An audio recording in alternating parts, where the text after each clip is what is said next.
pense que c'est depuis que je suis petite, j'étais toujours très attirée par le cinéma. Ben d'abord, j'en regardais beaucoup plus jeune et je me faisais beaucoup d'histoires dans ma tête. Et non, c'est une vocation qui est arrivée quand même jeune. J'étais sur un plateau de tournage. Mon père fait de la publicité, donc j'avais vu un plateau de tournage. J'avais compris qu'il y avait des gens, que c'était leur métier, qu'il y avait des caméras, qu'il y avait des gens qui faisaient une mise en scène. Puis pour moi, ça a été comme une sorte d'appel.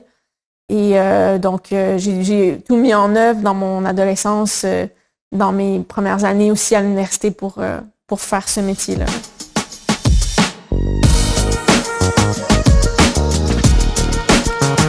Mais c'est sûr que je pense que des fois, le cinéma, ça reste un peu de l'ordre de l'inconscient. On écrit des choses, il y a un côté impulsif, spontané.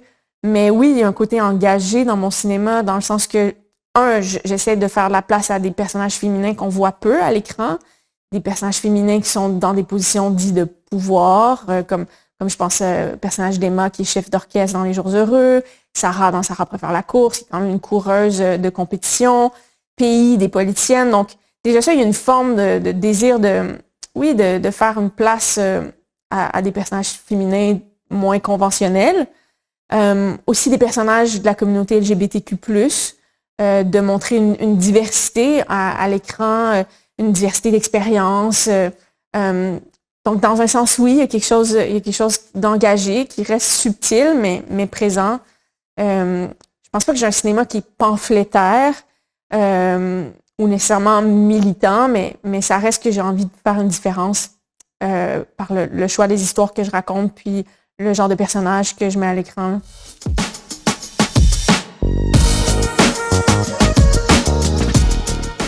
C'est une excellente question, probablement. Mais j'essaye de le faire le moins possible. Si je repense à mon premier long-métrage, justement, on dirait que j'avais pas cette pression-là encore. Il y avait pas d'attente par rapport à mon cinéma, donc j'avais un cinéma qui était quand même assez libre. Puis j'essayais pas de penser aux distributeurs ou aux critiques. Et oui, après, un peu plus tard dans mon cinéma, j'ai été probablement un peu teintée des critiques que j'avais entendues. Il me vient une scène en tête où dans Pays, une scène de relations sexuelles entre deux personnages, et je me souviens qu'il y avait eu des critiques qui disaient que mon cinéma était pudique, que les comédies c'était un peu pudique. Et là, je m'étais dit, OK, peut-être que je dois montrer plus les corps, et j'y repense aujourd'hui, c'était pas nécessaire dans cette scène-là, et je pense que ça, c'est un exemple de j'ai été un peu trop comme teintée des critiques extérieures, et c'est quelque chose que j'essaie de faire le moins possible, parce que je trouve que tu fais plus un cinéma qui est honnête si tu essaies juste de répondre aux autres. Et de toute façon, c'est qui les autres? Il y a tellement de diversité d'opinions. Tu pourras jamais plaire à tout le monde. Donc, aussi bien essayer de te plaire à toi-même et de sentir que tu fais quelque chose qui est connecté avec ta propre vérité.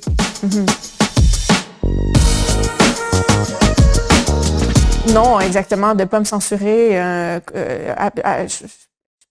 En tout cas, le jour où je vais commencer à le faire, je pense que je vais devenir une cinéaste qui est moins intéressante, en tout cas.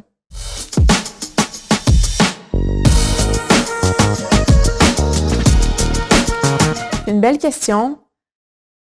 Je crois sentir que mon cinéma touche peut-être davantage les femmes, ce qui fait du sens, dans le sens que mes personnages principaux, ça reste des femmes, puis j'explore des situations qui, oui, sont quand même de l'ordre du féminin, des enjeux qui sont plus féminin. Je pense que ça touche les femmes.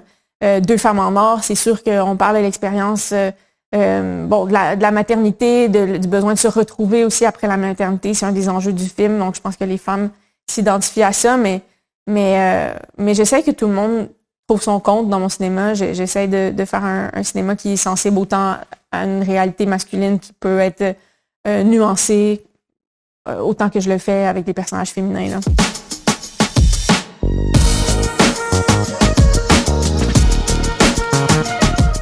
Je pense que de plus en plus, j'essaie d'élargir mon public.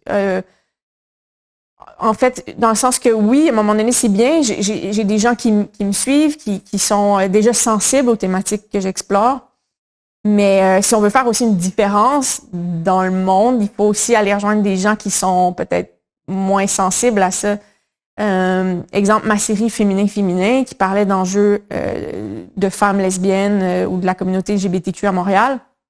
Oui, ça parle effectivement à la communauté, mais moi, j'avais envie de faire quelque chose qui était assez comme généreux, assez pop dans sa facture pour aller rejoindre un public un peu plus large. Et c'est à eux que avec qui je peux faire une différence.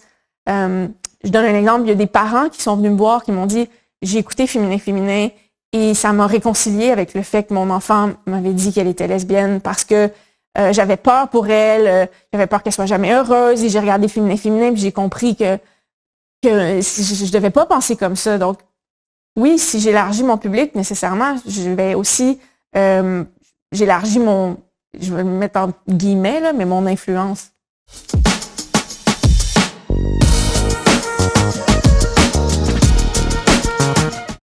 De moins en moins, mais il y a 10 ans, par exemple, quand j'ai commencé, on était moins de femmes réalisatrices à l'avant-plan et on me parlait beaucoup du fait que j'étais une femme. J'étais contente de le faire, d'en parler, mais à un moment donné, je me suis rendu compte, je fais, mais on parle que de ça. Pourquoi on ne parle pas de mise en scène ou alors que mes collègues masculins, on va leur parler comme plus de choses créatives, mais moi, on me parlait plus de mon expérience d'être une femme derrière la caméra. Et c'est là qu'à un moment donné, je fais, ah, mais c'est comme, il y a une forme, c'est un peu injuste au fond. Mais on le fait de moins en moins, puis en tout cas, au Québec, il y a de plus en plus de femmes à la réalisation, plus que jamais. Je pense à Monia Chokri, Sophie Deras, Sophie Dupuis, mon Dieu, Ariane Louis XVI, Louise Archambault, on est plusieurs. Donc, c'est plus autant un sujet de conversation. Mais en même temps, je veux pas non plus qu'on en fasse abstraction parce que c'est un métier qui, dans l'histoire, était plus tourné vers les hommes. Et je pense qu'il faut pas prendre ça pour acquis. Je pense qu'il faut être des modèles pour des jeunes femmes qui voudraient peut-être faire ce métier-là aussi, là.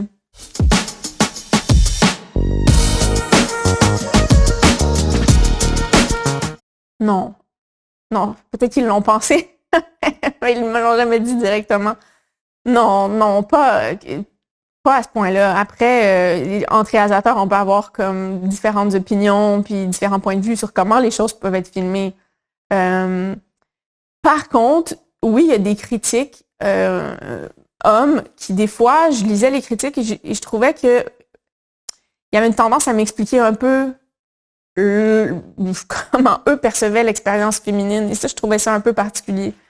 Mais de moins en moins, je vois ce genre de discours-là. Là.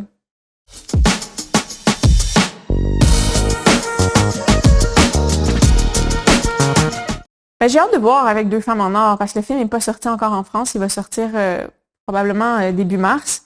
J'ai hâte de voir vraiment comment ces femmes-là qui se libèrent sexuellement, comment ça peut être perçu ici. Je dirais que je me souviens que Sarah préfère la course, ça avait un peu déstabilisé le fait que c'était un personnage qui était plus dit masculin.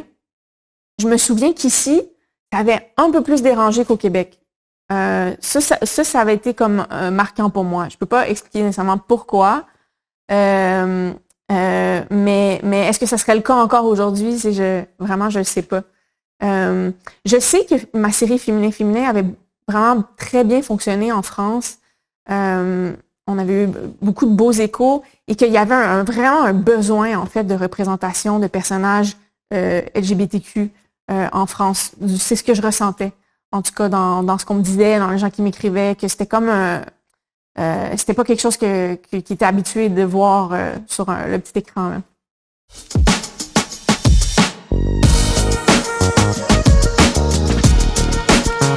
C'est beaucoup de fou rire, en fait, de moments où on peut juste plus s'arrêter de rire. Surtout Laurence Leboeuf, qui joue Violette, qui est une des deux femmes en or. Laurence rit facilement. Et il fallait souvent qu'elle fasse un son de corneille pour voir le film, pour comprendre. Mais on fait beaucoup référence aux corneilles dans le film comme une métaphore de la jouissance. Et elle devait faire la corneille, elle était incapable, elle riait tout le temps. Donc, on était toujours un peu sur nos gardes quand c'était le temps des corneilles, parce qu'on savait que Laurence allait rire à l'infini. Oui.